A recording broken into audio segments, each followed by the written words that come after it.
speaker, divider, kama, paulugan kaya, paulugan. Paulugan, paulugan kaya, paulugan, paulugan. Paulugan. Oy, kuya.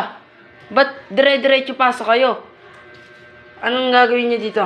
Magpapag-alok lang ako ng paulugan. Gusto niyo, sir?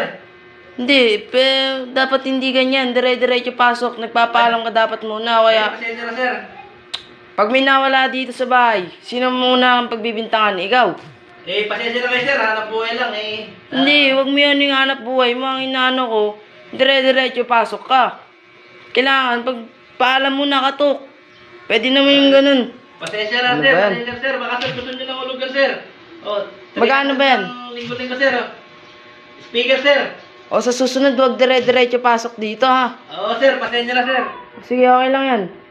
Wala, hindi mo na makakabili niyan. Meron pa akong speaker dito eh. Sige, sir. Sige, sir. Pasensya na, sir. Sige, sa susunod, wag ganun, ha? Sige, sir. Pasensya na. Oh.